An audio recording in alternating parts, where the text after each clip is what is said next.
It's an exciting time here in the city of Santa Clarita, and with the city council seat vacated by Dante Acosta, who went on to the California Assembly, the city has opened it up and said, bring me your applications, bring us your applications, and we will make a determination that way rather than holding a special election. Am I right? And News Director Perry Smith. The applicants have done. What's the total number? 50 now. 50. Now, we are imagining that's going to get whittled down a little bit because initial reports indicate some of the applicants were not within city limits, and the city clerk received a deluge of applications on Friday afternoon, and they're still being sorted out. So imagine probably going to be somewhere in the high 40s. Okay. Yeah. But I have the pleasure of being able to talk to at least a few of the candidates this morning. Yes, we're giving our listeners a very special opportunity, a little more time than I think that the city council hearing might actually allow for with the high number of applicants. We have a few minutes in the studio, so I want to get right into it. Brent Braun, thank you for coming down and speaking with us. Now, you've applied for the city council seat. Just to start it back up for our listeners who might not know, recognize the name. Tell us a little bit about yourself and your occupation and what you do out here in the Valley. Sure. I'm an attorney, and I retired a number of years ago from the FBI in Los Angeles. While I was there, I ran the white-collar crime division for the LA office, which was all the corporate securities fraud and public corruption and civil rights violations and things of that sort. Now, did you start in white-collar? Did you stay there the whole time, or did you move around a little bit? Or? No, I moved around. It's typical within the FBI's. When you're a new agent, they rotate you around to get experience in a wide range of areas. Some interesting assignments you can tell us about? Oh, great stuff, yeah. Actually, I took a team of agents over to Las Vegas after the 9/11 matter to do the follow-up investigation on the 6 hijackers that had actually done a dry run in Las Vegas. And so no kidding. We were able to track them down as to what they were doing pretty well, and considering that was a couple of months after the event. That kind of forensically putting together what they were doing, I'm guessing. Exactly. I had a great team working with us and a great community in Las Vegas. Very interesting.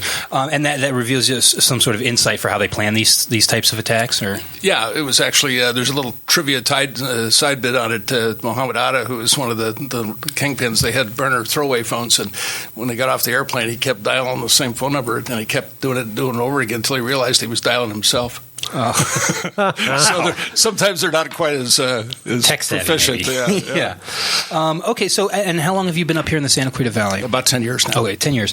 And talk to me a little bit about, are you involved in any community organizations, or do you do anything out here? Sure. Involved in any groups? Several. Some are on a countywide basis. Some are more locally oriented. I've been on the board of directors and a member of the executive committee for the Peace Officers Association of LA County for decades. Okay.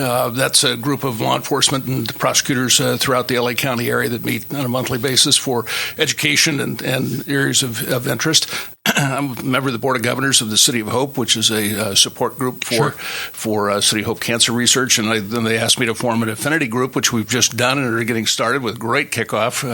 Now, what's that going to be? That's going to be a group that's focused on judges, lawyers, executive law enforcement, and key business leaders to basically do the same thing for City of Hope, fund basic science research, which is really exciting, cutting-edge types of stuff. And then I've been on the board of directors for the Santa Clarita Valley Committee on Aging, also known as the Santa Clarita Valley Senior Citizen Center. Sure. Great opportunity to work with them. So how'd you get involved in that one? Actually, through some friends that said, hey, we think you'd be a good addition to this. We'd like to have you consider joining our board. So we did a look me over and discussed it, and it was great. And they do some phenomenal work there that's meets a real big need. And talk a little bit about your personal life, if we can, just like who you are, and a little bit about. As I said, I'm an attorney, licensed practice. Okay. And now I do some security consulting work and risk assessments and things of that sort. I hope it's not asking you for confidential information or anything like that. Just kind of broad strokes. But that's in a general sense. That's basically what I do. I've had some experience in dealing with active shooter situations, workplace violence, up close and personal. So I understand those issues and how to recover, how business needs to get back to business without causing any more harm to the folks that are already victimized by that type of activity. I'm happily married to a great wife. My wife, Davianne Mitchell, is the LA County Superior Court judge. Okay. Sits in Antelope Valley Courthouse at Mike Antonovich Courthouse. In Palmdale. In Palmdale, actually Lancaster. Yeah. And she handles long cause felony criminal cases. Interesting. And talk to me a little bit about what you see for Santa Clarita as the priorities for City Council. Sure. I think, I like Santa Clarita because it's a city that works. Right?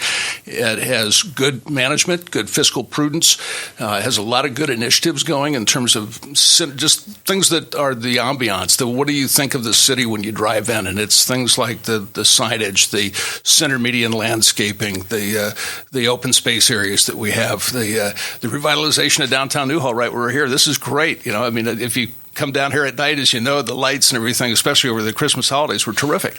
And that's an attraction for people to want to live and work here. So I think it's important that we sustain that we support it, that we look for new opportunities to exploit that development and that growth and sustainability. Complacency can sometimes be your worst enemy. Sure. So we need to keep driving forward on that. And then there's some of the other big issues, too, the impact of the CMEX mining operation and how that's going to impact the quality of life, the high-speed rail routes, which, who knows where that's ultimately going to lead itself to, but it certainly will have a huge impact on our community. Sorry to interrupt, Brent. I just want to get one last question before we have to let you go. One example of where the city council you think did a great job recently, and one example where maybe you'd like to do something differently if you're on the council. Well, I think, fiscal prudence is really the big strong suit there. We don't spend what we don't have. We've got a AAA bond rating, which is somewhat unheard of in a lot of communities. We need to keep that going. I think the importance of that is to be able to work collegially with both the other council members and the staff. You want to have a harmonious working relationship because that's what gets things done, not acrimony and not antagonism and not grandstanding by a particular individual. This is a team effort for the good of our citizens, and that really has to be the thing that drives us with everything we do. Is it's going to help our citizens or not? And one, again, instance where you do things differently maybe. I think we could always review responses to service, how quickly our people responded to. Did we get back and follow up with them on the results so that they know what happened to their particular concern or situation? Awesome. Brent, thank you for taking the time to come down here. I know you're busy and got a lot of council candidates to talk to, so thank you for making yourself available. Appreciate it. My pleasure to be here. Thank you.